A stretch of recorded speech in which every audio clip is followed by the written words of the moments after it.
Licenciado, ¿cómo te va? ¿Cómo estás? Sí, bueno. ¿Cómo estás? Ya sabíamos que estabas por ahí recorriendo la avenida, asientos en sesión en sesión.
Hay una mujer que está ahí, es el...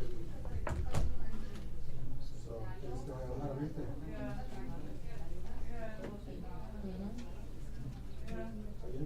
¿Cómo lo voy a bajar? Ah, no. Ok. La que no hubo... Toma, o sea, hasta que no sea así como trabajar, no toma la vida. Y luego...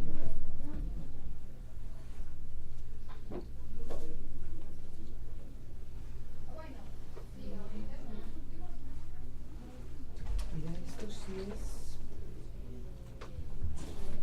abierto para todos. Sí, pero nos vamos a las 8. Ah, te lo voy a preguntar. Es que Susana y Joan para preguntar cuáles eran las actividades comunes para todos.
Estoy por la CDH y de la Fundación. Está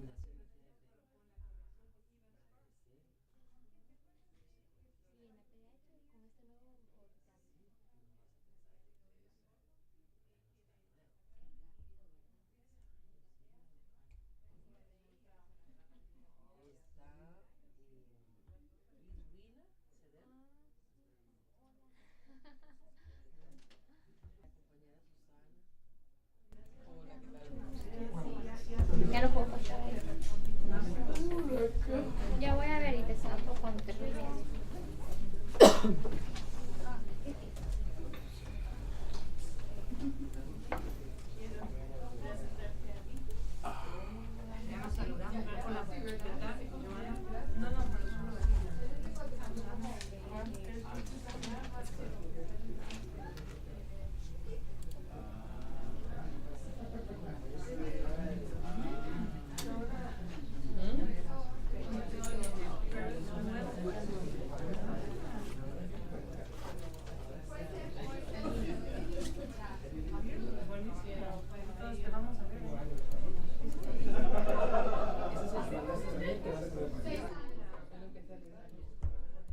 Que ya dejó de llover, dice.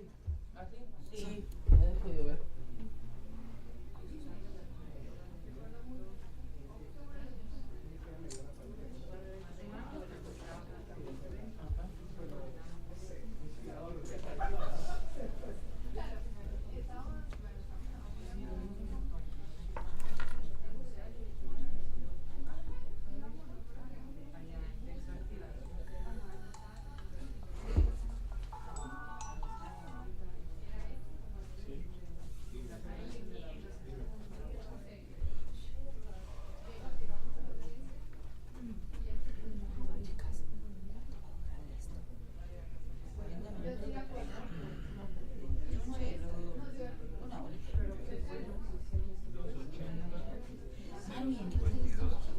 Estoy en uno de Georgetown, que escogieron ahí en la PH. Georgetown, sí, pero estoy con súper bien conectada con la línea María que llevo directo para acá. Con 052. Y te voy a repetir el número de la cuenta. pero la María también me baja súper cerca donde presionado las papas. Se llama Georgetown Inc. Así, divide, antiguo. Como todo el barrio. Sí, debiera estar en la calle principal que se llama Wisconsin. Está lindísimo. Se camina para allá y está la colina donde está la Universidad de Suiza. Y todo el barrio. Sí, lo cuidan mucho. Ahí atrás son unos cuartitos buses. No han permitido, parece. ¿Usted Susana? ¿Buenos días? ¿Andas Susana? Aquí cerca. Está, de aquí está ahí a Mira, las el 6 número de cuadras. cuenta es 1 3 04 01 08 104. Te lo repito. ¿Qué tal les fue? Ese día con salsa mandó. No, es 04. Ya va a internet para con lo de México. Ah, de México. Vale. ¿Para Honduras? Vale. ¿Qué es Honduras? Yo era la tenía. Porque nadie me oye. Estoy aquí de en el Nicaragua. Nicaragua mañana. ¿Qué es el centro? Sí, lo que Sí, tiene que hacer ahora es mandarme hoy. Se lo devuelve y que lo mande directo. Era por acá. Vale, porque es que tengo que hacer un informe de la visita que hemos hecho antes para corroborar las solicitudes de la gente. Estoy aquí en una reunión. Bueno, pues lo voy a hacer antes de tener. Sí, estoy aquí. Vale. Sí, Cualquier yo me cosa quito. me llama. Yo me quito de aquí. Espalda Cejil. Vale, No, Y ya te encima veo. está Ya te veo. a mitad de camino. De tanto sufrir, Eso me lleva parece que se ha aprendido. el ordenador. Ay, no. Y digo, yo soy una chica. Se me empieza a hacer la Podría llevar tal y cuando ahora cogí el peso he dicho, no, va a ser que no Ajá, algo así, algo así. Pero bueno, han salido todos corriendo, son muy grandes corriendo. No nos han esperado, entonces no han podido venirnos todos. Pero bueno, le hemos hecho una foto a la mujer con la pancarta fuera enfrente de la olla. Lo que me enviaste. No lo pasé. Ese está en inglés. Con esto. ¿Ah? Ah, las fotos. Bueno, por la voz mañana. Sí, sin prisa, no te preocupes. No, y. Creo que va a tocar hacer un comunicado con la intervención. Las madres me meten. Hola. Los que están hablando aquí. Va a ser por ahí porque está la cámara aquí. Alex es la cámara. ¿Qué pasa? Bueno, aquí estamos.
pues solidarias con la realidad de Guatemala, de Honduras, preocupadas con la situación que enfrentan muchas personas en estos países.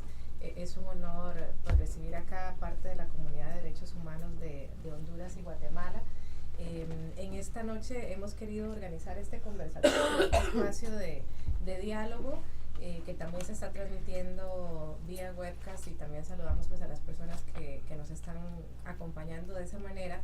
Hemos querido plantear un diálogo porque este año pues ha sido particularmente preocupante, con muchas emociones y con muchos hechos ocurriendo en ambos países, hechos vinculados con actos de corrupción, hechos que afectan a la institucionalidad de ambos países y que afectan a las personas, que afectan a la garantía de derechos humanos. Y precisamente por estas situaciones de dos países además que son vecinos y que tienen algunas similitudes y también diversas diferencias, pues consideramos pertinente poder, por supuesto, escuchar a colegas de Honduras y de Guatemala, pues para conocer de viva voz y de quienes han sido actores en estos procesos, qué es lo que ha pasado y cuáles son también sus perspectivas a futuros. Entonces me acompañan para este diálogo acá a mi izquierda Daniel Pascual, del Comité de la Unidad Campesina, coordinador general del Comité de Unidad Campesina CUC, y Duvina Hernández, coordinadora también de Seguridad en Democracia y representante de la Convergencia por los Derechos Humanos en Guatemala.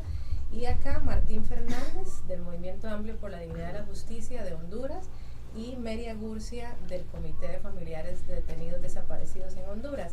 Entonces, la dinámica que vamos a utilizar para este diálogo, con el efecto de hacerlo, digamos, ameno y de que podamos también escucharnos todos y todas, es una moderación activa, llamamos por acá, que básicamente va a ser un diálogo a partir de preguntas generadoras. Entonces, yo me voy a permitir plantearles algunas preguntas a los y las colegas y generar también interacciones entre los cuatro, digamos, expositores. Eso lo vamos a hacer por espacio aproximado de unos 40 minutos, es la expectativa, y posteriormente pues abriríamos también para que ustedes tengan la posibilidad de interactuar y de formular preguntas y dar sus propias impresiones. Entonces, dicho eso, nuevamente les agradezco a los y las colegas que están acá acompañándonos.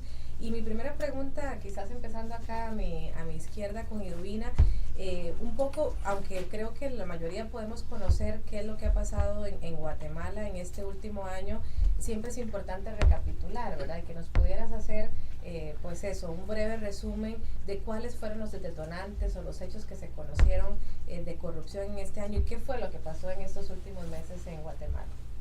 Bueno, prácticamente la constatación judicial de lo que era un secreto de voces, y era que el gobierno dirigido por el exdirector de inteligencia militar, general retirado del Ejército de Guatemala, Otto Fernando Pérez Molina, era un gobierno organizado para saquear los recursos del pueblo de Guatemala que estaban bajo la custodia y la responsabilidad de su gobierno de administrar debidamente.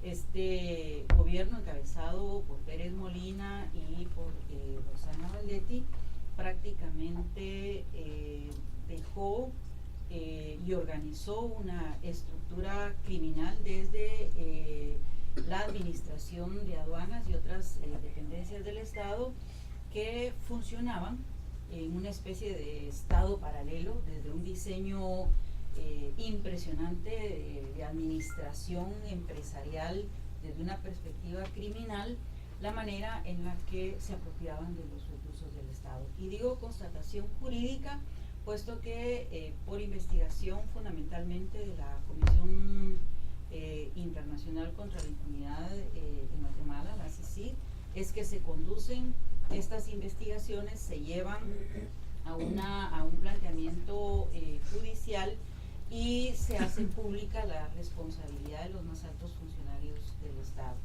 Esta constatación desemboca en un amplio movimiento ciudadano de protesta y de expresión del hartazgo social de la manera en la que, además de acciones de represión y violencia contra el pueblo de Guatemala, se llevaban a cabo desde la Presidencia de la República estas acciones de criminalidad representadas en la corrupción.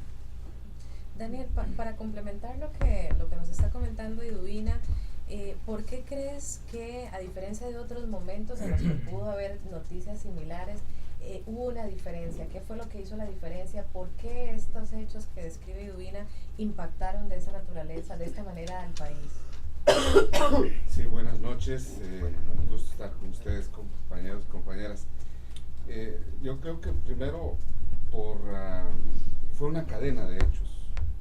Fueron alrededor de 4 o 5 acontecimientos seguidos en la administración de Iván Velázquez, y de la cantidad impresionante del dinero. O sea, es una situación inocultable, es una cuestión bochornosa, indignante, que creo que eso es lo que llevó a todos los sectores a fijar una postura casi unificada en contra de la corrupción. Me refiero a que la administración de Iván Velázquez comienza con la captura de un alto jefe del narcotráfico de la familia Mendoza en Izabal.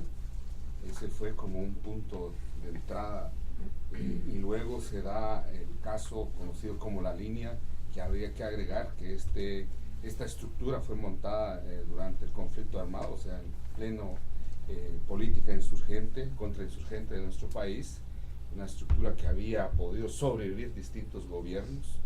El otro fue el caso del Instituto Guatemalteco de Seguridad Social, el ICS, y un contrato con una empresa mexicana donde hay cientos de millones de quetzales de por medio, y hay más de 20 muertos por el problema de no haber recibido los medicamentos, los tratamientos médicos.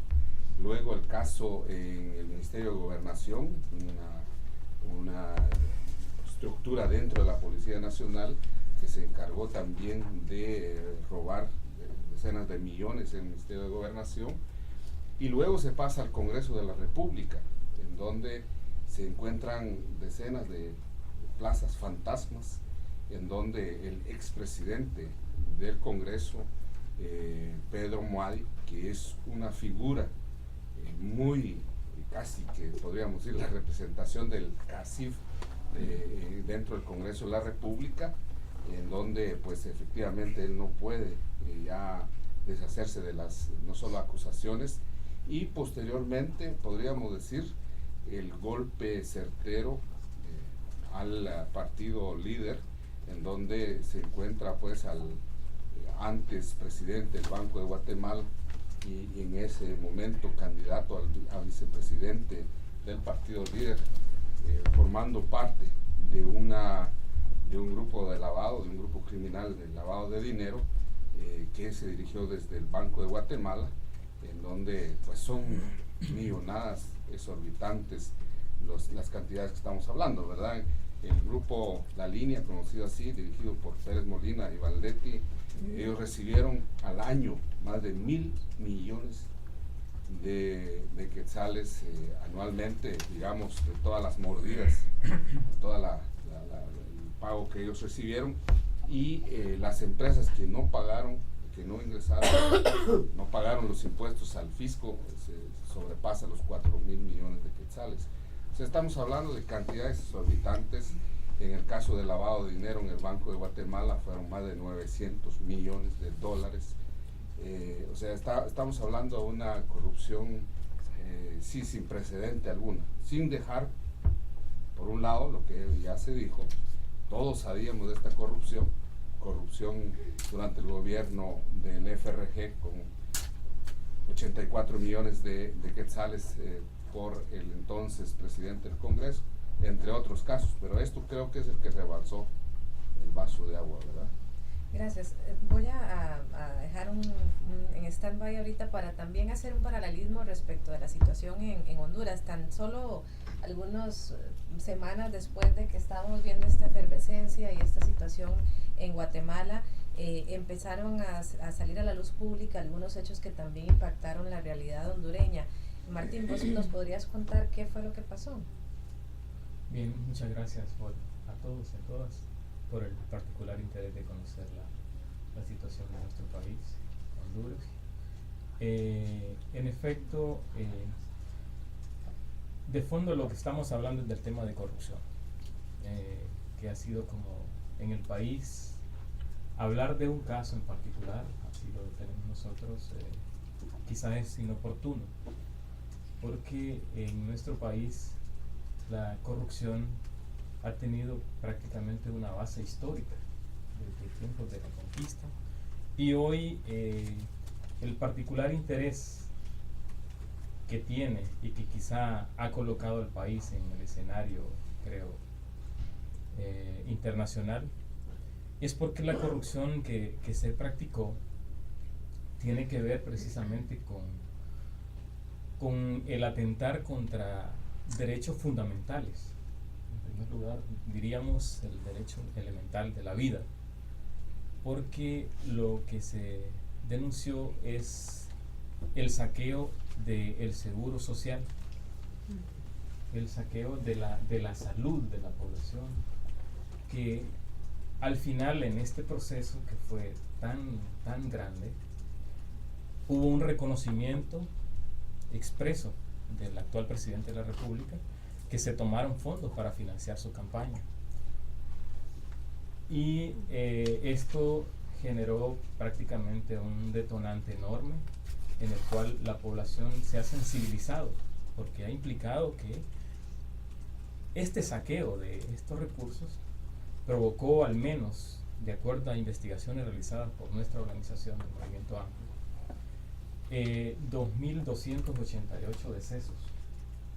Pudo ser que esta gente pudo haber muerto por alguna razón, qué sé yo, pero lo que sí se constató es que en ese espacio no había, en los espacios donde la gente debía acudir para tener la asistencia oportuna, no había medicamentos, no había la atención idónea por parte de quien brindara la asistencia en salud, y provocó justamente ese desencadenamiento al extremo de conocer que el Seguro Social prácticamente fue saqueado con más de 3.500 millones de dólares, reconocido desde la máxima autoridad del país. Igual se pudo reflejar en nuestro estudio que al menos en un proceso de 3 años hubo una reducción de atención del 25% de la población que asistía a ese centro asistencial. Entonces, esto ha causado furor en la población y ha logrado, como en ningún otro tiempo, ni el propio golpe de Estado en el 2009, pudo movilizar tanta gente y pudo indignar tanta población. Entonces, me gustaría comentar con Mary, que Mary pudiera precisamente referirse a este tema que Martín iba introduciendo. ¿Qué pasó con la población? Los diferentes sectores que componen la sociedad, ¿cómo reaccionaron ante esto que él comenta? Bueno, el problema es que la sociedad hondureña, si recordamos, hace 6 años fue víctima de un golpe de Estado y han quedado conflictos que no han sido saldados. El hecho de que haya impunidad y que la corrupción sea parte de esa impunidad, porque la corrupción sin la impunidad no pueden vivir, son como almas gemelas, se complementan. Se necesita corrupción para que haya impunidad y se necesita impunidad para que haya corrupción. En las graves violaciones a derechos humanos históricas existe esa impunidad, pero también a la par había corrupción. para poder financiar todas esas grandes estructuras de escuadrones de la muerte que atentaron contra la vida y la integridad de los hondureños, también había corrupción, porque muchas de esas estructuras fueron financiadas por actividades ilícitas, como por ejemplo el tráfico de madera, el tráfico de armas y incluso el tráfico de drogas. Así fue que Honduras se introduce en el tema del narcotráfico, que ahora nos está causando tanto daño y que no es ajeno a la corrupción de las autoridades estatales. Entonces, todo ese cansancio de la población hondureña y toda esa impunidad acumulada ha permitido que la población se levante. Y en el caso concreto de la corrupción, es un tema que convoca a diferentes sectores, en los cuales no hay clase social, en los cuales no hay ideología y no hay un sistema político también, o sea, no hay cuestión de partidos políticos. Entonces, al tener esas características, permite que grandes sectores de población se incorporen a las manifestaciones contra la corrupción. Y por ahí también pueden haber que nuestros países, y escuchando lo que estaba ocurriendo en Guatemala, ya viéndolo desde las particularidades, las políticas en estos países son homologadas. Y pareciera, lo que estaban contando los guatemaltecos, pareciera una copia de lo que ha ido ocurriendo en Honduras. Siempre hay intereses que están generando. Quizás el tema en Honduras del saqueo del seguro social, que aparentemente es el detonante, pero que no es el único, hay una serie de hechos anteriores. Desde el 2007 se hablaba que Honduras era el cuarto país más corrupto del mundo. O sea, de 207 países estudiados, Honduras era el cuarto país más corrupto. Y aún así, con una serie de casos graves que habían sido denunciados, un gobierno que incluso fue expulsado de Estados Unidos por corrupto, no pasó nada. Entonces, sí creemos que entonces tiene que ver con la impunidad acumulada y que el tema es convocante para todos los sectores, porque toca intereses particulares y toca intereses fundamentales de la sociedad hondureña, como es lo que estaba exponiendo Martín, el derecho a la salud, pero también hay otros derechos fundamentales afectados por la corrupción, como el derecho a la educación. Gracias, Mary. Y regresando acá a Guatemala, ahora estaba mencionando Daniel el tema de la CICIG y cómo en el periodo de Iván Velázquez, bueno, empieza con la captura de este narcotraficante. Una se preguntaría precisamente qué ha sido diferente, porque la CICIG tiene ya bastantes años de estar en Guatemala. Han habido otros momentos de éxito, de tensión, pero también de mucha crítica. Y tal vez, Edwina, si nos pudieras también comentar eso, ¿por qué la situación ahora es diferente?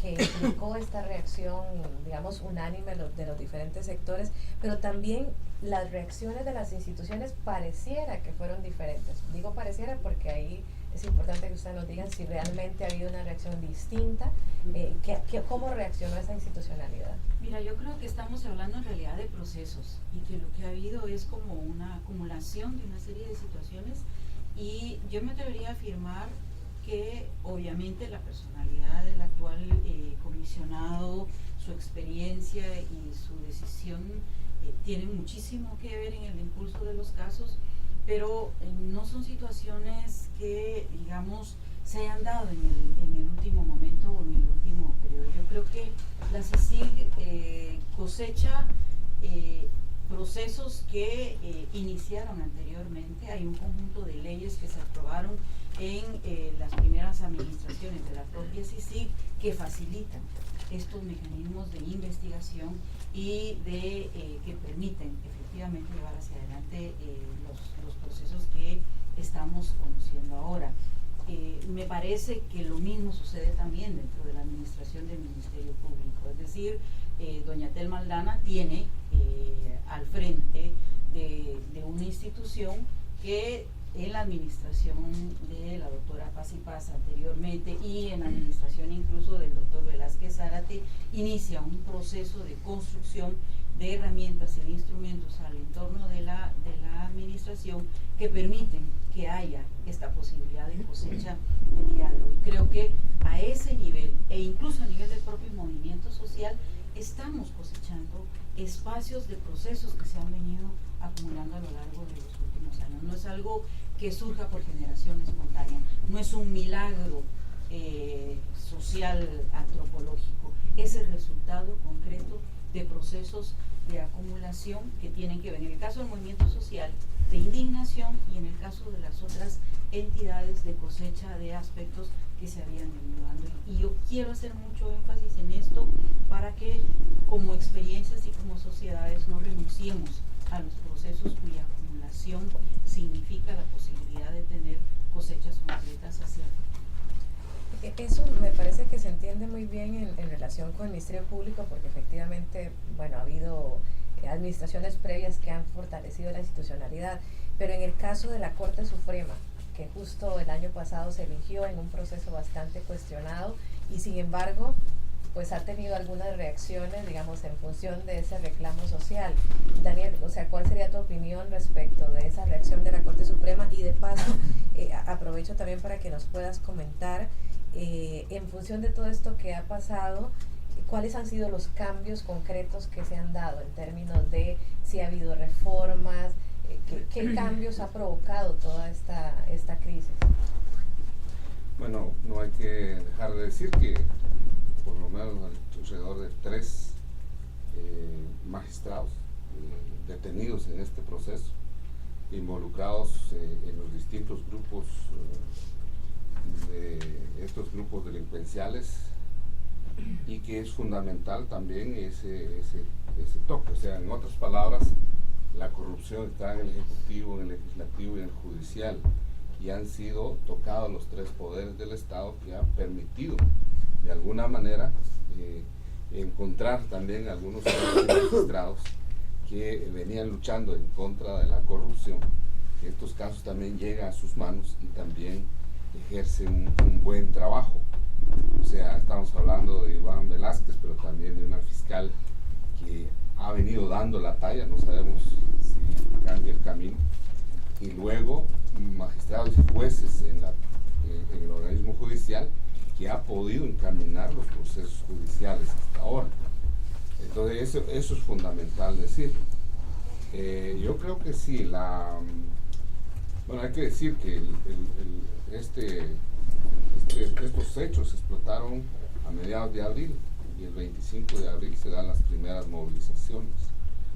Nosotros fuimos un poco a ver qué era, si era parecido a una coyuntura que hubo en el gobierno de Álvaro Colón con el caso Rosenberg, también caso destapado por la CICIG, en donde efectivamente los poderes económicos se enfrentaron, por un lado los que estaban en el gobierno y los otros de los poderes económicos, las grupos familiares económicamente poderosos. Pero en esta ocasión fue distinto. Vimos a una clase media o un sector capitalino urbano, por supuesto, exigiendo primero desde las primeras consignas, desde la renuncia ya, luego justicia ya, y que evolucionó.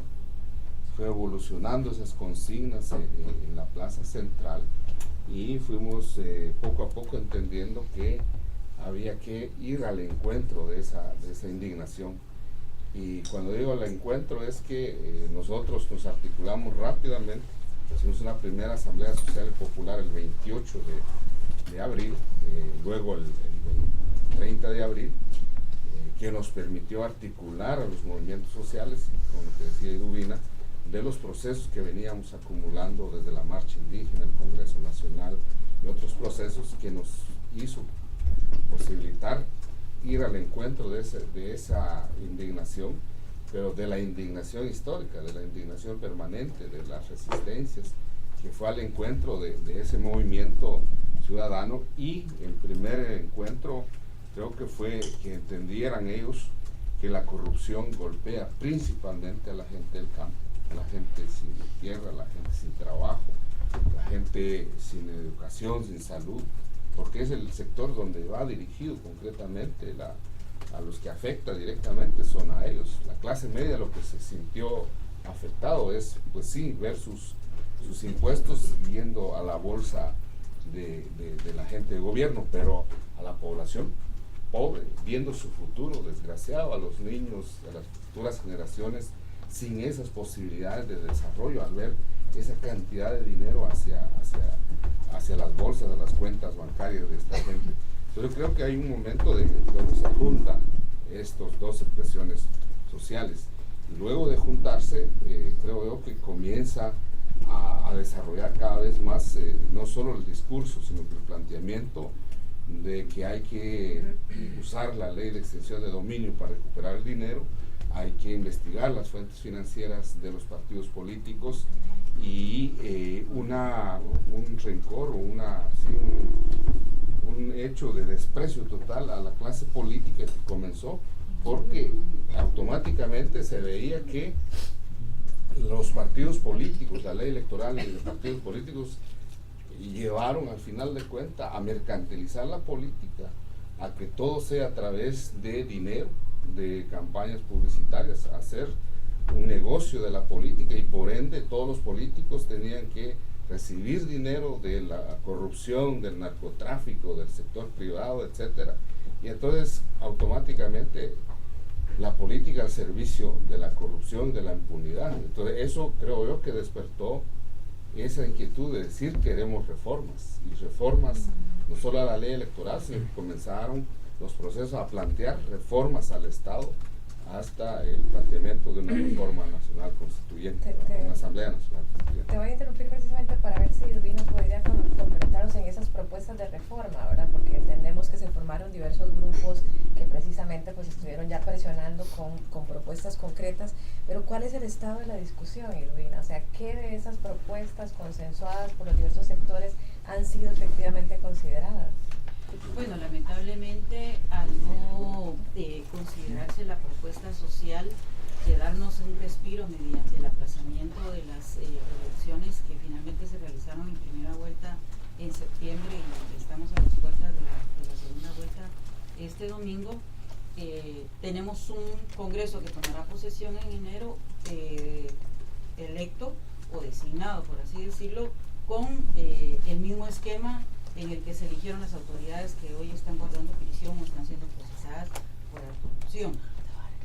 La propuesta de reforma a la ley electoral y de partidos políticos, la que permitiría la reforma política sustantiva, fue consensuada, llegó al Congreso de la República, introdujeron cambios que restan las posibilidades de participación y de representación. De los temas principales era la posibilidad de que se integraran comités cívicos en el ámbito departamental y regional, y que estos comités pudiesen proponer candidaturas al Congreso de la República. Hoy día solo se puede por la vía de los partidos políticos, que son en realidad, como los definieron bien desde la CICIG, empresas electorales, porque se organizan precisamente para obtener fondos.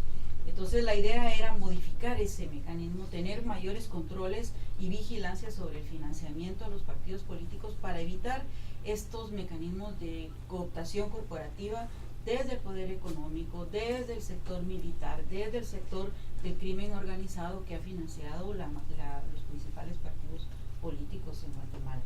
Estos mecanismos de control fueron sustraídos de la propuesta que finalmente introdujo el Congreso de la República, que hoy día está en consulta ante la Corte de Constitucionalidad. Una vez que se obtenga por parte del Congreso este dictamen, regresa al Congreso para una discusión definitiva. Aquí se incluiría también la posibilidad del voto de las y los guatemaltecos en el extranjero, así como la posibilidad de la obligatoriedad de para garantizar un mecanismo de participación, las listas electorales irían intercaladas, es decir, donde hay mayoría de representación de pueblos indígenas tendrían que encabezar los listados y además ir de manera intercalada, y no en las últimas posiciones con casi ninguna posibilidad de llegar, y lo mismo sería en el caso de la representación de las mujeres. Creemos que la batalla se va a seguir dando en el Congreso, sobre todo con un cuerpo legislativo permeado por la corrupción y el compadrazgo. Va a ser difícil que pasen este tipo de reformas, por más que la Corte de Constitucionalidad les dé el visto bueno, y nos va a tocar dar la batalla por la aprobación. De lo contrario, vamos a tener más de lo mismo a Gracias. Y justo en el siguiente bloque, para que también lo vayan pensando, la pregunta va a ser ¿qué cambió? ¿Qué cambió la Guatemala de ahora a la Guatemala de hace un año y cuáles serían las perspectivas a futuro desde sus diferentes experiencias? Pero entonces, regresando acá a Honduras, bueno, podemos ver que en Guatemala el rol de la CICIG ha sido fundamental y los procesos que se mencionaban en la institucionalidad también han sido determinantes. ¿Qué pasa en Honduras respecto a, no hay una CICIG, hay un ministerio público? ¿Quién ha hecho, o sea, se han hecho investigaciones? ¿Qué ha pasado en Honduras? ¿Cómo ha reaccionado en la práctica la institucionalidad frente a estas denuncias que conmocionaron a la sociedad? Bueno, en realidad es una situación bastante complicada la que estamos pasando en Honduras. A veces esperamos quizá más de afuera, por decirlo así.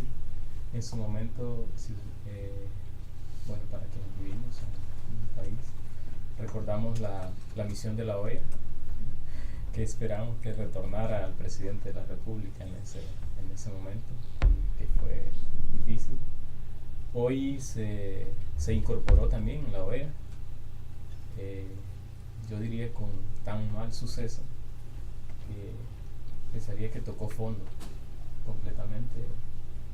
Su posición realmente desvincula completamente a quienes hoy están haciendo una labor de oposición en el país y se suma más bien a la pretensión que en su momento ha tenido el gobierno por desviar la presencia de una CICIG en el país.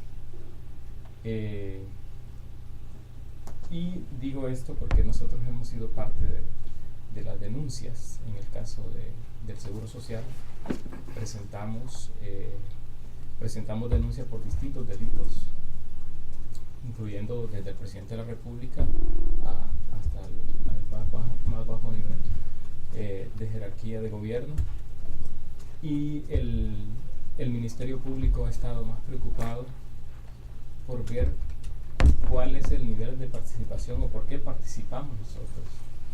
Lo que más les preocupa es si estamos legitimados para actuar en medio del deceso de esa cantidad de personas, del reconocimiento institucional, del reconocimiento del gobierno del saqueo del Seguro Social. Entonces hay un silencio sepulcral y entendemos que hay una corrupción desmedida, hay una colusión de todo el aparato institucional para que en el país impere la impunidad. En ese marco yo lo planteo. Igual hemos tenido otro tipo de denuncias, como el hecho de que la hermana del presidente de la República aparece siendo ministra cuando hay una prohibición expresa constitucionalmente. Y de fondo esto tiene un alcance interesantísimo, porque dentro de esa secretaría lo que se está jugando prácticamente es el flujo de dinero que acumula esa secretaría, y que lo que hay es prácticamente una dictadura en el país, económica y en todo sentido, que seguramente va a limitar cualquier posibilidad hasta ahora de que haya justicia, porque uno de los mecanismos que más ha impulsado este gobierno justamente es el desconocimiento prácticamente al tema de investigación. Hay una cooptación completa de las instituciones operadoras de justicia, hay un mandato expreso para que incluso muchas de esas cosas, a veces cuando queremos presentar denuncias, es hasta tan complicado, porque como ciudadanos sabemos que tenemos el derecho a la justicia, pero a veces incluso interponer un escrito en una instancia resulta bastante complejo.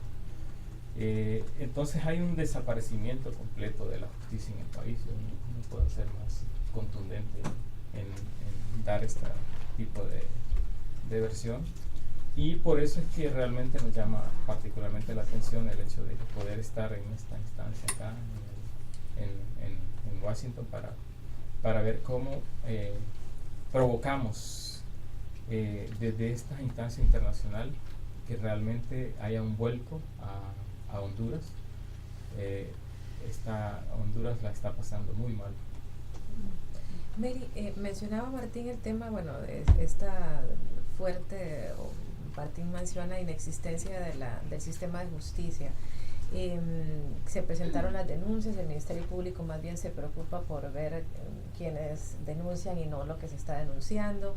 Surge el movimiento de los indignados y de las antorchas, y la OEA llega inicialmente a valorar las condiciones para un diálogo, pero ¿nos podrías comentar, bueno, qué ha pasado con el movimiento de los indignados? Si el Ministerio Público ha hecho algún anuncio o algún indicio de que efectivamente está investigando estos hechos, y luego qué es lo que está haciendo la OEA, o qué fue lo que propuso la OEA o que está ejecutando ahora la OEA con el apoyo pues del gobierno. Bueno, me voy a salir un poquito de las preguntas de Marcia para hacer el contexto. Les hablaba en mi intervención anterior que teníamos un golpe de Estado. Ese golpe de Estado provocó en el país 4 aspectos fundamentales: la remilitarización del país, la profundización de la impunidad, el quiebre de la institucionalidad y la polarización y desconfianza de la sociedad. Aunado a un quinto, que es el fomento del fundamentalismo religioso. Pero aunado a todo esto, entonces, en el quiebre de la institucionalidad, y es ahí donde está el problema, no es que no existe, sí existe, pero quebrada. Entonces, al existir quebrada, provoca lo que Martín acaba de decir. Entonces, al que denuncia es al que persigue, pero también se utiliza esta institucionalidad para perseguir a enemigos políticos. Y el tema de la corrupción es un tema fértil para hacer esa persecución, o para perseguir, y esa ha sido la respuesta de la institucionalidad, para perseguir a los eslabones más débiles. Y de ahí que el presidente del Ejecutivo, Juan Orlando Díaz, en el marco de las investigaciones por el saqueo de instituciones públicas, se conoce lo de la seguridad social, pero hay otras, por ejemplo, el IPREM, el INJUPEN, que son instituciones de previsión social. Entonces, estas instituciones también fueron saqueadas. Hubo trasiego de medicamentos en la Secretaría de Salud, y todo eso se está investigando. Pero ¿cómo se está investigando? En forma bastante parcializada o muy superficialmente. Entonces dice Juan Orlando, yo tengo presos 2 ministros. Sí, tiene presos 2 ministros. ¿Cuánto es la suma total que se robaron, Martín? Acabas de decir. 3.500 millones de dólares. Y entonces está preso un viceministro por $10,000, nada más. Y el otro está preso porque firmó una consolidación de deuda. Y les aplican unas reformas al Código Penal que no les permite que sean escuchados en libertad, o sea, que tiene que aplicarle al juez la prisión preventiva. Entonces, esto mantiene distraída a la población. Hay tantas personas presas, pero en realidad no hay investigaciones serias. O sea, no se ha ido hacia quién realmente, hacia dónde iban los fondos, cuáles eran esas estructuras que estaban funcionando, a quienes se les autorizaron, digamos, licencias para los medicamentos, quienes las tramitaron dentro del Congreso, porque se necesitan unas licencias que tienen que ser autorizadas por el Congreso. Todo eso no se está investigando. Entonces tenemos un problema de debilidad en cuanto a la actuación de las instituciones que están quebradas. Y en cuanto a las preguntas de Marcia sobre el movimiento de los indignados, y a mí me llama muchísimo la atención y siento que algo no está bien, que hay algo detrás de todo esto. Decían los guatemaltecos que sus movimientos anticorrupción comenzaron en abril, los nuestros en mayo. A pesar de que desde el año 2013 y ya a partir de octubre era mucho más fuerte, lo que era secreto a voces anteriormente, ya era mucho más fuerte hacia dónde habían ido los fondos de estas instituciones que ahora están quebradas, que habían ido hacia las campañas electorales, hacia la tarjeta catracha y otras por el estilo, que fueron utilizadas para fortalecer la campaña de quien ahora ostenta el poder en Honduras. El movimiento de los indignados surge en este marco, que nadie convoca a nadie, pero que después se colocan a la cabeza unas cuantas personas y eso provoca un debilitamiento. Por otro lado, este movimiento de indignados no ha sido capaz de estructurarse. Entonces cada día se está debilitando más. El haber participado de alguna manera inicialmente en el diálogo, Juan Orlando hizo algunas propuestas y me voy a permitir leerlas para no equivocarme. Creo que por aquí las tengo. Él propone 5 puntos y ahí es donde nos llama poderosamente la atención qué es lo que está pasando.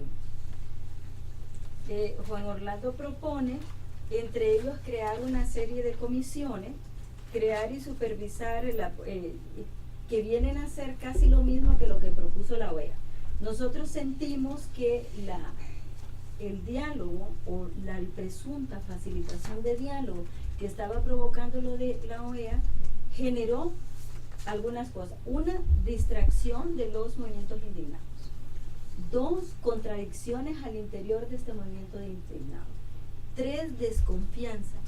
Y 4, al final, la desmovilización prácticamente del movimiento de indignados, al extremo que en este momento están diciendo que van a desactivar los movimientos de la calle, que ya no es suficiente los movimientos de la calle, que van a pasar a otras estrategias de lucha.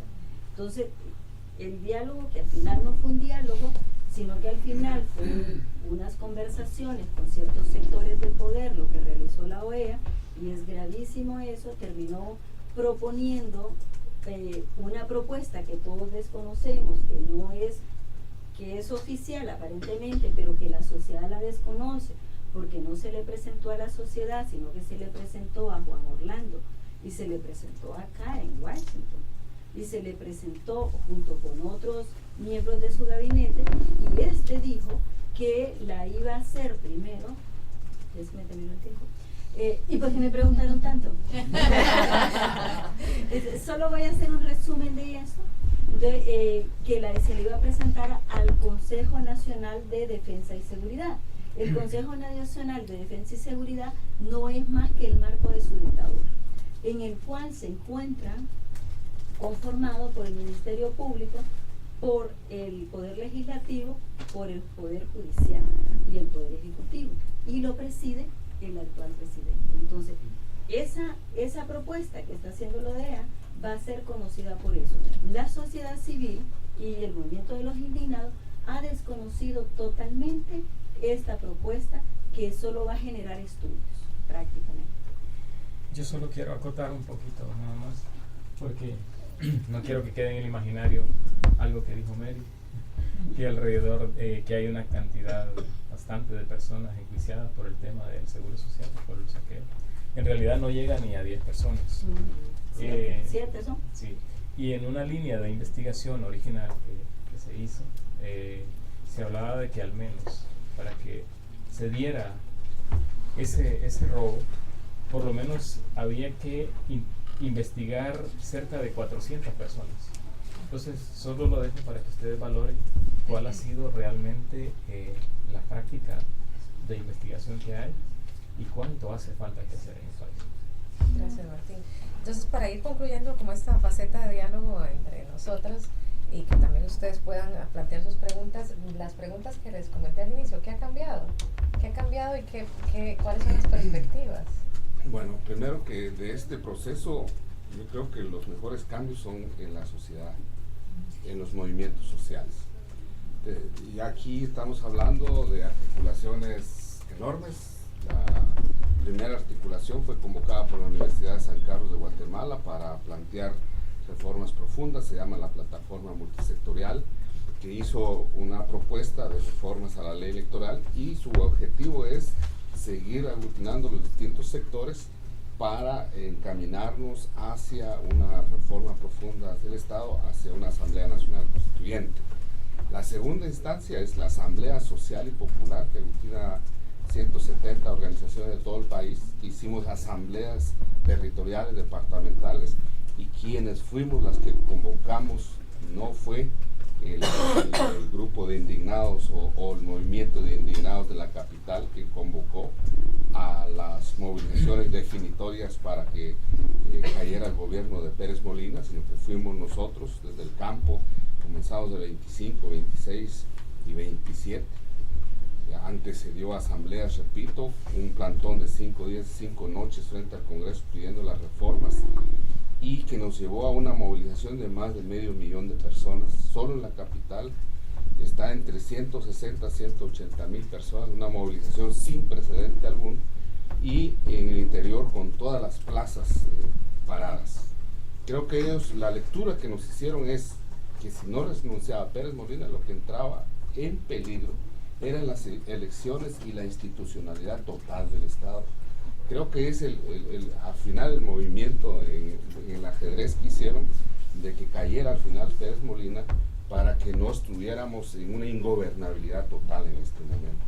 Tal vez pudieron hacer una lectura importante, pero de los otros movimientos surgidos está en los movimientos estudiantiles que estaban apagados en la Universidad de San Carlos.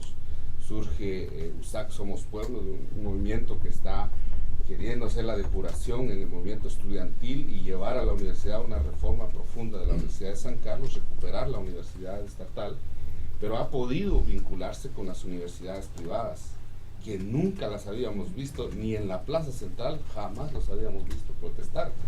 La del Valle, la Landívar, la Mariano Galvez, la Francisco Marroquín, tal vez no en números iguales que la Universidad de San Carlos, pero fueron muy significantes las movilizaciones. Luego los colegios privados, empresas particulares, y hay un quiebre ahí fundamental, y es que el CACIF rechazó las movilizaciones, el paro nacional, puso amparos en contra, y al segundo día de las movilizaciones tuvo que retroceder y decir que estaba de acuerdo con el paro nacional, lo cual siempre nos estuvieron atacando.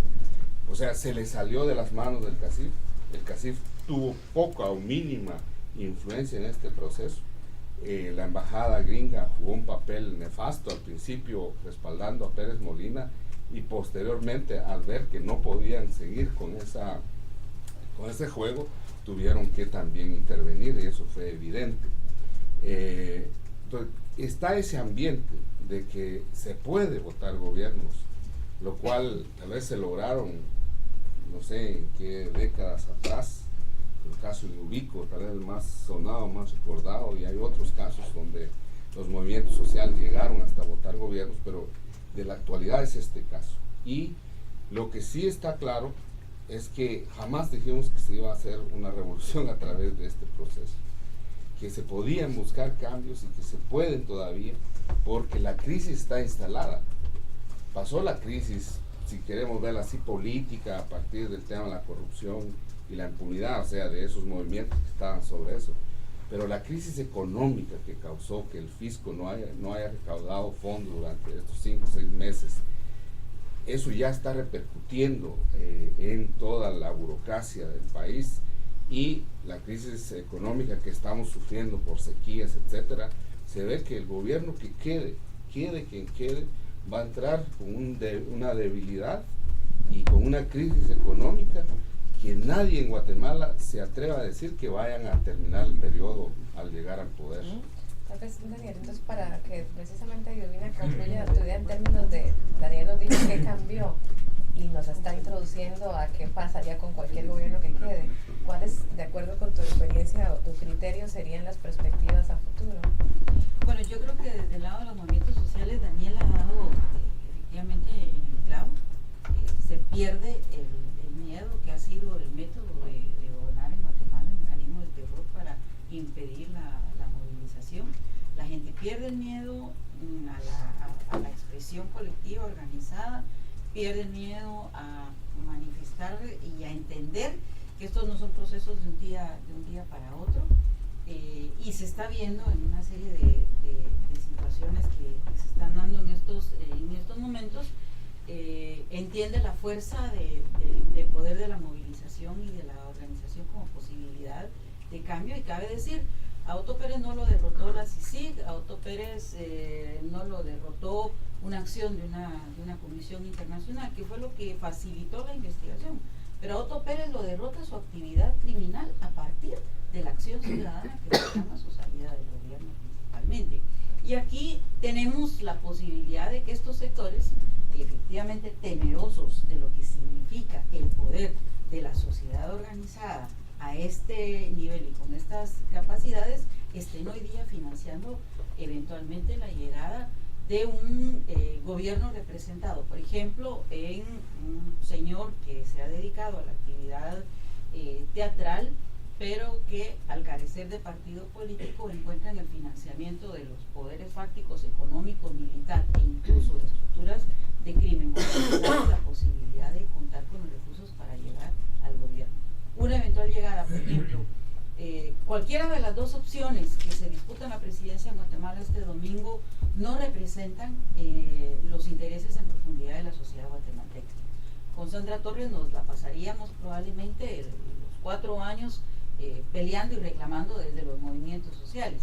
Con Jimmy Morales no sé si vamos a lograr llegar a reclamar, o sea, van a tomar el gobierno las estructuras de militares involucrados en graves violaciones a derechos humanos. Va a haber grupos que van a criminalizar más fuertemente las acciones del movimiento social, y muchos de nosotros con Jimmy Morales, si no vamos a estar en la cárcel, vamos a estar en el exilio, y ojalá no estemos en una situación en la que no podamos dar cuenta de la integridad física y de nuestro derecho a defender derechos humanos. Esas son las perspectivas que tenemos a partir de lo que se resuelve el domingo. Vamos a opciones de largo plazo. Creo que los pueblos mayas en Guatemala nos han permitido entender la lección de que esto no es un cambio que se va a lograr de la noche a la mañana, no es un cambio de un día para otro. Apostamos a un proceso de cambio a mediano y largo plazo, porque queremos cambios en profundidad, queremos superar la Guatemala excluyente, racista, misógina, homofóbica, lesbofóbica, que ha construido un sistema patriarcal excluyente. Queremos llegar a construir otra forma de relación, y eso nos va a llevar tiempo y paciencia tenemos. Ya aguantamos más de 500 años y creo que podemos crear condiciones para que nuevas generaciones algún día vivan en otra situación. Muchas gracias. Y bueno, las preguntas serían similares. No sé si qué cambió en Honduras sería una buena pregunta, pero ¿cuáles son las perspectivas ante este panorama de mediación, intermediación de la OEA o intervención, ante lo que el gobierno, ante estos movimientos sociales que no terminan, pareciera, de articularse? ¿Qué pueda pasar? Bien. Yo creo que las respuestas van a ser un poco cortas en ese sentido, no porque tengamos el desaliento, sino es sencillo. El país ha sido saqueado históricamente, pero ha habido siempre una maquinaria mediática capaz de poder aplacar todo. Se ha cambiado nombre de instituciones para vender la imagen de que van a ser más efectivas. Eso ha sido históricamente el cambio de nombres, aunque en el fondo sean las mismas personas que están. Lo que sí hoy está bastante claro es que hay una madurez de la población en torno al tema de la política, que antes siempre fue bastante indiferente la población, pero de a poco ha entendido que la misma política es la avasalladora de su futuro, y creemos que hay mucha efervescencia en el país.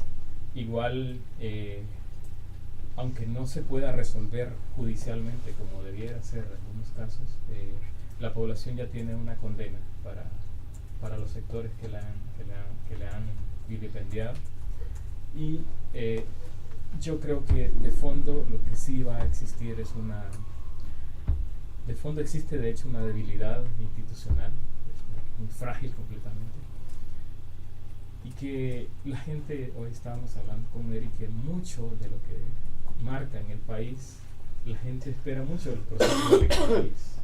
Casi siempre piensa resolver la situación del país mediante un proceso electoral que es algo penoso. Pero la debilidad mayor es que si no hay en el país un cambio de la forma del sistema electoral, sencillamente creo que vamos a seguir teniendo más de lo mismo. La esperanza nosotros la ciframos, porque Emery habló de la desmovilización en el país. Creo que de alguna manera hay un cambio de estrategia, y es que hoy hemos podido juntarnos más de 50 organizaciones, defensores de derechos humanos, de movimiento social que hace trabajo territorial, y poco a poco vamos logrando y conquistando territorialmente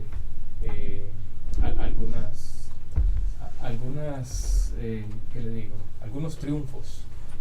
Nosotros como organización que apenas tenemos 7 años, en el tema para el caso de concesiones mineras, hidroeléctricas, de a poco hemos podido lograr que haya la declaratoria de territorios libres de minería y de hidroeléctricas, y de a poco vamos haciendo un afincamiento para que la población entienda que su riqueza está en los bienes, y que en la medida en que tengamos el control territorial, sencillamente va a ser incapaz cualquier gobierno de poder concesionar y entregar su riqueza. Y creo que eso es lo que más mueve últimamente en el país, porque ya sabe, creo que para todos los que vivimos en el continente americano entendemos bien que la riqueza de nuestros países es enorme, y que ese privilegio que tenemos es por el cual las transnacionales y los distintos países del mundo prácticamente andan tras, y creemos que no nos vamos a quedar a la cola de lo que está aconteciendo en los países latinoamericanos. Bueno, yo creo que sí ha cambiado algo. Una es que el dictador tambaleó. Se vio obligado de alguna manera a llamar al diálogo a los sectores que lo estaban enfrentando. 2, se recuperó de nuevo la calle que había sido abandonada hace algunos 2 o 3 años por la represión, se recuperó nuevamente. Y el otro, que no sé hasta dónde puede ser un logro, pero en realidad cambió, es un cambio. Marcia pregunta qué cambio será. Y es un cambio, y es que la población pues ya no cree en la OEA. Entonces no cree en su capacidad de facilitar procesos. Quedó demostrado que la OEA solo responde a los intereses intergubernamentales, que no responde a los intereses de los pueblos. Y eso de repente pues yo no sé qué tan positivo sea o qué tan negativo pueda ser, pero esos son los cambios que se perciben. Por el otro lado, creo yo que sí ha logrado que las organizaciones, o por lo menos el sector organizado de Honduras, encuentre ciertos puntos que puedan ser comunes y que puedan alejar un poco las diferencias. Nuestras poblaciones no son tan diferentes, ¿verdad, los guatemaltecos? En cuanto a que no logramos puntos concretos en comunes sobre cuáles impulsar procesos. Creo que de alguna manera esto nos ha abierto caminos, y por el otro lado nos ha enseñado que las movilizaciones son importantes, que no debemos dejarlas, y que por muy dictador que sea quien esté, sí de alguna manera se le puede mover el piso. Bueno, gracias. Si me dieras voy a tratar en 3 minutos.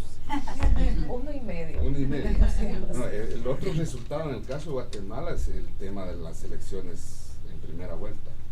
Todos se pensaba que en el campo, como somos analfabetos, somos indígenas y no entendíamos nada, que siempre íbamos a votar por el partido líder, porque Manuel Valdizón votó cualquier cantidad de dinero, y ahí el golpe fueron dos, que haya caído Pérez Molina y que no haya ganado Manuel Valdizón. Eso es una cuestión sin precedente, y la población incluso comenzó a votar cruzado, no como antes. Arrasaba en la municipalidad, en el Congreso y también en la presidencia. Hoy no es así, y lo que se manifiesta es que los conservadores siguen estando en la capital, porque gana Jimmy Morales, señor Yamatei, y la hija de Ríos Montt en tercer lugar. Y en el campo pues está la UNE, líder, y por supuesto Jimmy Morales. Entonces se ve que en el campo sí hay un cambio en la perspectiva de ver la política. Y eso creo yo que les va a hacer costar, porque la diferencia entre los dos últimos candidatos es tan pequeña que no se sabe ni quién va a ganar. Además que no dan alternativa. Entonces, si el gobierno llega debilitado, con una crisis económica, y sea quien sea, nosotros sí estamos dispuestos del movimiento indígena campesino a hacer lo que tengamos que hacer para llegar a las reformas profundas al Estado, la Asamblea Nacional Constituyente y los demás procesos. No va a ser fácil. Hemos ganado no una batalla, yo creo que varias batallas, pero las transformaciones requieren, no sé, de 10, 15 batallas más fuertes que permitan hacer más cambios. Muchas gracias. Pues abriríamos un espacio de interacción más amplio. Si alguien tiene alguna pregunta o comentario, igual les pediría que tratemos unos 2 minutos y medio para, si quieren preguntar o intervenir, por favor. Sí. Buenas noches. ¿Puedes decirnos su nombre? Sí, yo soy Osvaldo Cali de Venezuela y bueno, les muestro mi solidaridad porque comprendemos desde nuestro país cómo la corrupción afecta realmente a las personas y bueno, yo trabajo en temas de derecho a la información y bueno, quisiera saber en sus países cómo el derecho a la información, pues qué tal el acceso a la información, especialmente en estos temas de corrupción. ¿Los estados dan información en algún momento? ¿No la dan? ¿Cómo esto puede constituir una herramienta para luchar por eso? Muchas gracias. ¿Alguien más? Por acá. Por aquí. Yo quisiera, bueno, sobre todo a los compañeros de Honduras, e igualmente también manifestar mis felicitaciones. ¿Podría decir su nombre? Mi nombre es Luis Alberto Alarcón, trabajo con la organización ODECO de Derechos Humanos de Honduras. Soy de origen colombiano y bueno, respecto a la intervención de Honduras, me llama un poquitico la atención el que no se refleja mucho el tema de los garifunas en el marco del contexto de los derechos humanos, sobre todo en la cuestión que tiene que ver con la titularidad de la tierra, que es uno de los problemas que más afectan a la población negra en esta región. También creo que en Guatemala hay una importante población negra que tiene problemas de derechos humanos en temas de la titularidad de la tierra. Gracias. Gracias. Y soy Stephanie Burgos de Oxfam. Muchas gracias también por este espacio, la presentación. Quería preguntar, ya que estamos sentados aquí todos en Washington, hablar quizás un poco de la política o qué esperarían de la política de Estados Unidos. Y bueno, sobre todo en el caso de Guatemala, ustedes estaban hablando sobre todo lo último, de la importancia de la movilización y el potencial y quizás planes de la Asamblea Social y Popular. Una cosa curiosa que vimos en los últimos días, o sea, a finales de agosto, ¿no? Vimos que cambió la posición de Estados Unidos y que estaba como dando la bienvenida a la movilización social. Y lo que hemos escuchado mucho aquí en Estados Unidos, en el Congreso, administración, es la importancia de la movilización social en Guatemala. Hay que mantener, hay que apoyar la movilización social, ¿no? Entonces, es interesante, es una apertura. Entonces, la pregunta es cómo aprovechar eso, o sea, ¿qué es lo que se podría insistir y solicitar del gobierno de Estados Unidos, sobre todo por parte de los guatemaltecos, pero también es un poco diferente en el caso de Honduras, pero quizás sí tienen también ideas de qué es lo que se puede solicitar o insistir en cuanto al gobierno de Estados Unidos. Sí, hola, buenas noches. Yo soy Jimena Reyes de la Federación Internacional de Derechos Humanos y tenía un comentario, bueno, no, 2 preguntas. O sea, una es sobre el tema de la movilización. A mí me impactó mucho a qué punto la intensidad de la movilización y la pregunta que tengo, también podría ser para todos, es ¿por qué el tema de la corrupción convoca tanto comparado al tema de las violaciones de derechos humanos, ¿no? porque yo creo que eso también es como un cuestionamiento en nuestro trabajo de sensibilización a la población, que tratemos de entender, sobre todo a esa clase media que mencionabas, de esas universidades privadas, etcétera. Esa era la primera pregunta. Y la segunda es más en los hechos y también relacionado con Estados Unidos, ahí sobre Honduras y el tema de la CICIG. Tuve un poco la impresión, la CICIG, que la articulación entre OEA y Estados Unidos, en algún momento yo de lejos, en todo caso, le vi el rol un poco de good player a Estados Unidos, ¿no? Que está como tratando de apoyar por detrás un poco la posibilidad de esa CICIG, cuando la OEA vino y arrasó con esa idea. No sé ustedes desde ahí cómo ven eso.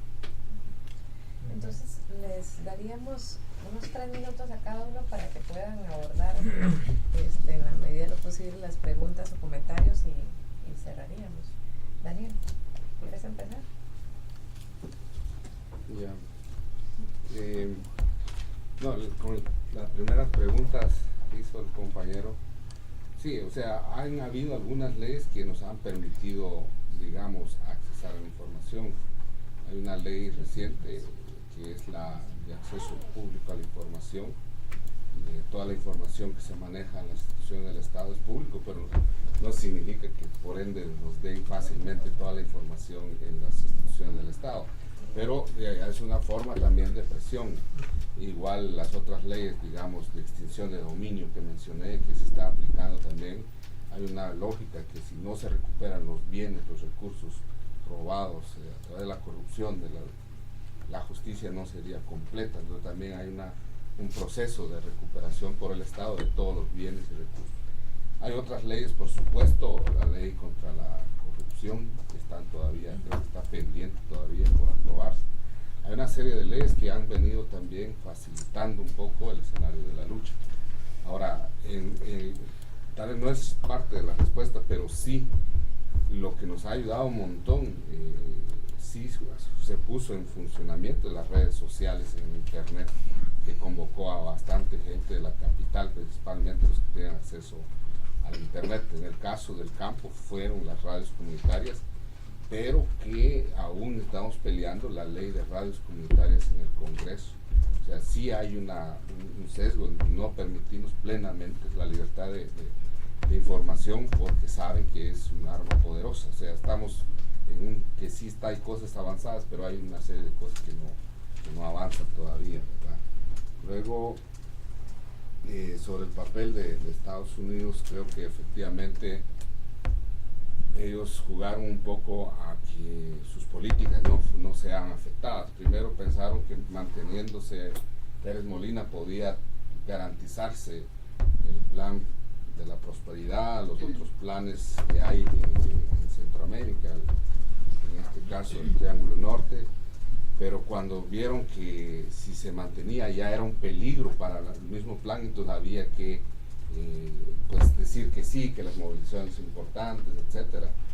Y algo que sí se dieron cuenta, bueno, primero la salida de Pérez Molina, que iba a bajar un poco la tensión para la clase media, y las elecciones que iban a dar otro compás a favor de ese proceso. Entonces creo yo que allí es claro que Estados Unidos jugó a dónde iba la corriente más fuerte, dónde le convenía o no, para asumir su papel.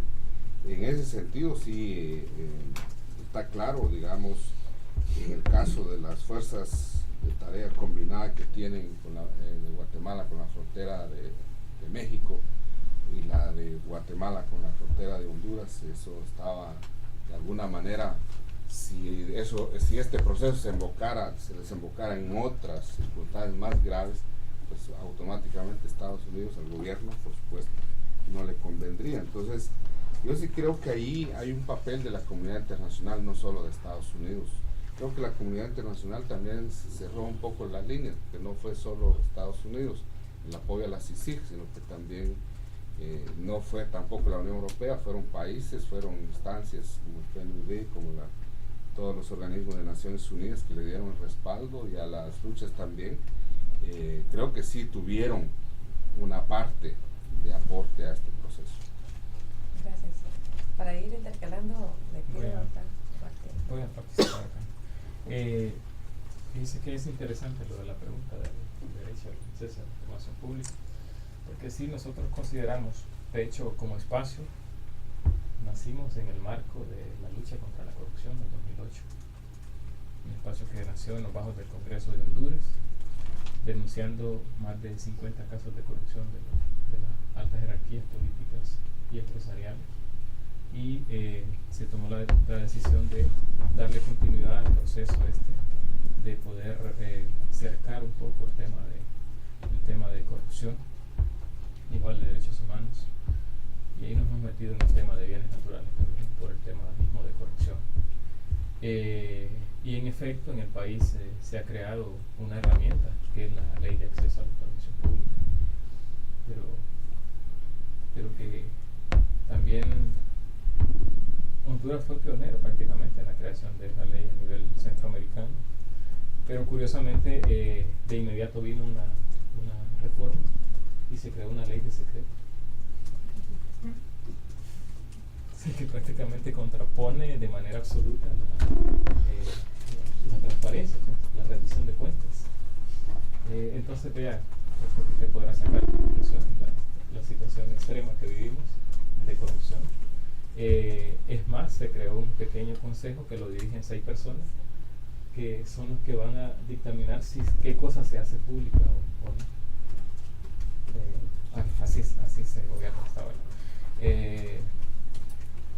Igual se firmó un acuerdo con Transparencia Internacional por el hecho de que Honduras estaba ubicado en esa escala primordial de corrupción, y se quiso vender la idea de que con la firma de eso pues prácticamente el país iba a cambiar y se iba a transparentar, y lo cual en absoluto no tenemos resultados.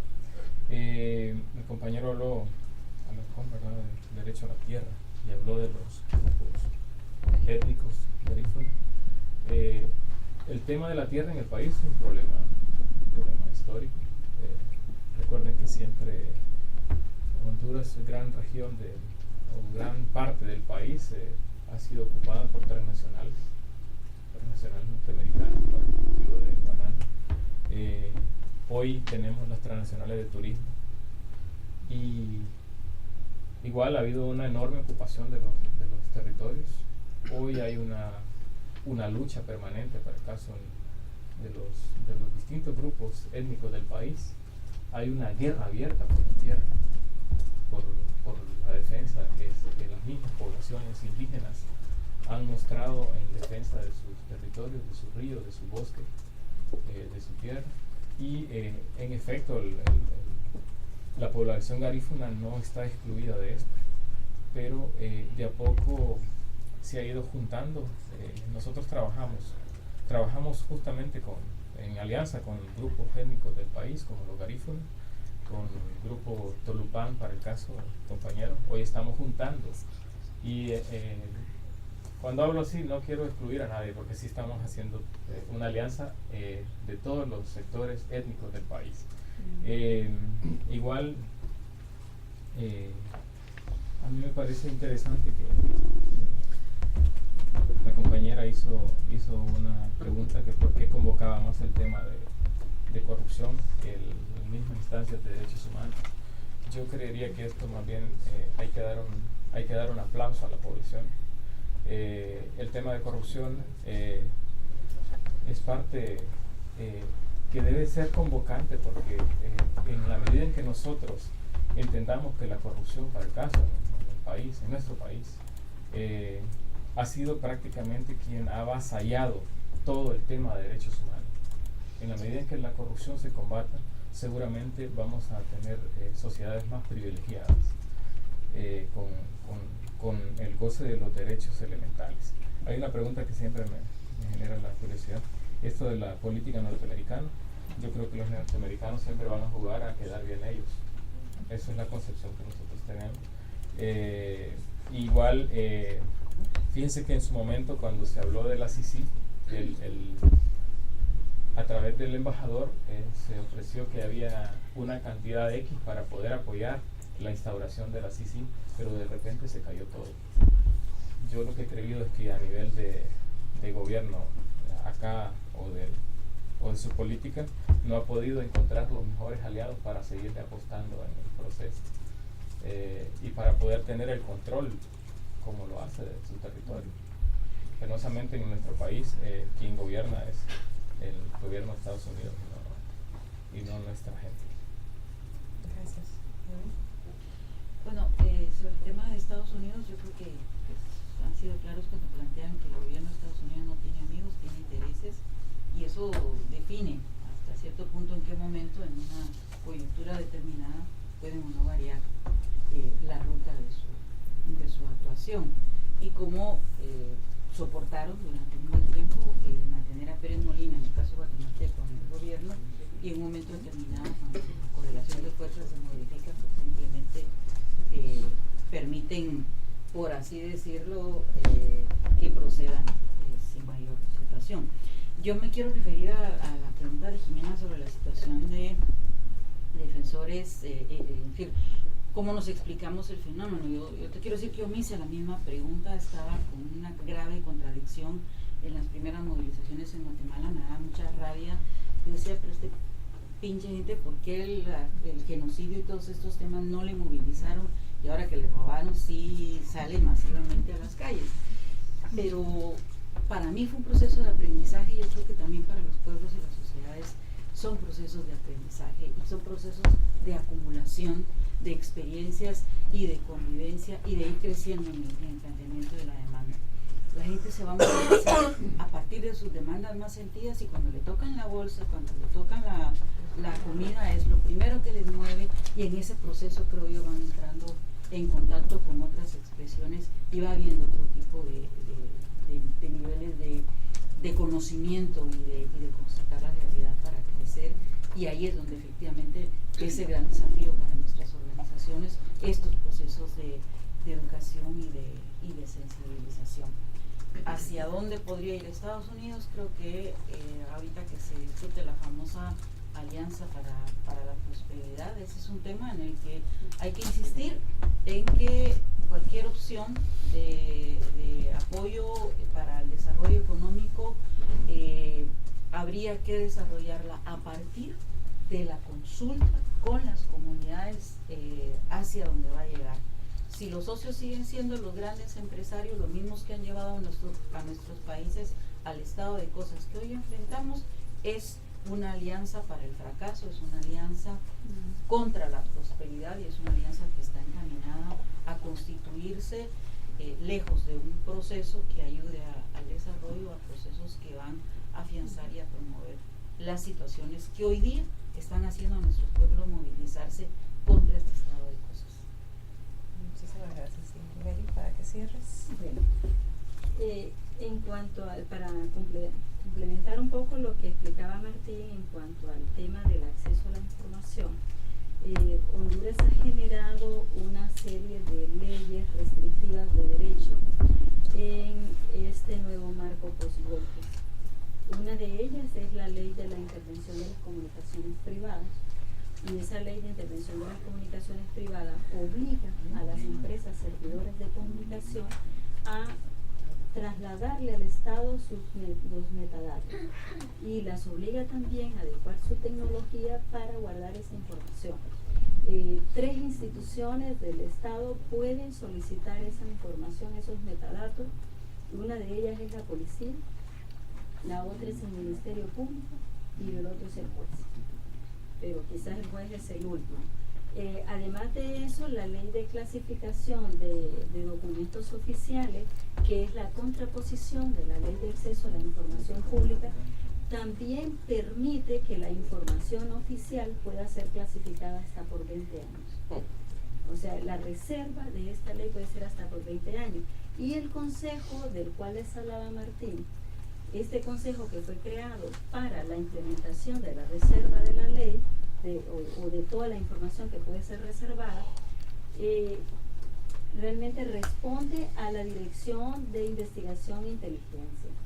Y esta Dirección de Investigación e Inteligencia le responde directamente al Consejo Nacional de Defensa y Seguridad, el cual preside Juan Orlando. Entonces, de ahí que vean cómo está el tema del acceso a la información pública. En cuanto a la participación de Estados Unidos, pues en este movimiento contra la corrupción ha sido bastante ambigua, ¿verdad? Por un lado, al inicio, Shannon, que visitó el país, dijo que ese era un problema de hondureños, lo cual es cierto, ¿no? Dijo que era un problema de los hondureños, que los hondureños lo resolvieron, pero al mismo tiempo que dice que es un problema de hondureños y que los hondureños lo resuelvan, ofrece 42 millones de lempiras para impulsar el diálogo. Pero luego, creo que echó para atrás porque tiene que ver con esto. El 19 de agosto, John Kerry recibió una carta firmada por varios congresistas en los cuales exigían la suspensión de todo tipo de apoyo financiero a las estructuras militares policiales de Honduras, porque muchos de estos oficiales estaban comprometidos con la corrupción y la impunidad. Pero también tiene que ver hacia dónde van los intereses. Y algo que a mí se me olvidó decirles, que es que en ese marco en el que surgen estos movimientos contra la corrupción, también había otro movimiento muy fuerte. El contexto se estaba enmarcando hacia el tema de la reelección presidencial, lo cual es un tema tabú en Honduras. Entonces, la reelección presidencial y la Corte y la Sala Constitucional pues había aprobado una bendita reforma que casi declaraba inconstitucional la misma Constitución. Y entonces la reelección de Juan Orlando pues era casi inminente. Y uno de los logros, que no se lo dije a Marcia cuando lo preguntó, quizás sea eso, que Juan Orlando quedó sin ninguna posibilidad de reelegirse. O sea, el tema de haberse involucrado en la corrupción, el hombre ya no volvió a hablar de la reelección. Entonces quedó minado. Y sí, yo podría creer que hay un interés muy subterráneo o unos hilos moviendo todos estos movimientos anticorrupción, porque quizás son los que convocan a la mayoría de la población por aquello que explicaba al inicio, que no tienen clase, que no tienen ideología, que solo hay un interés económico de por medio, y que quizás por eso es que hay un hilo conductor que pueda estar, lo estoy diciendo de un poco irresponsablemente, sin muchos datos, pero que sí creo yo que atrás de todos estos movimientos sí hay fuerzas subterráneas que los están movilizando. Gracias. Bueno, pues muchísimas gracias a Mary, a Martín, a Idovina y a Daniel por la explicación, que creo que ha sido bastante interesante y exhaustiva dentro del corto tiempo que tenemos, y gracias a las organizaciones, a las personas representantes de las organizaciones que estamos apoyando este diálogo, y por supuesto gracias a todas las personas que decidieron venir a pasar un ratito acá sobre estos dos países que nos ocupan, nos preocupan muchísimo. Buenas noches. Gracias.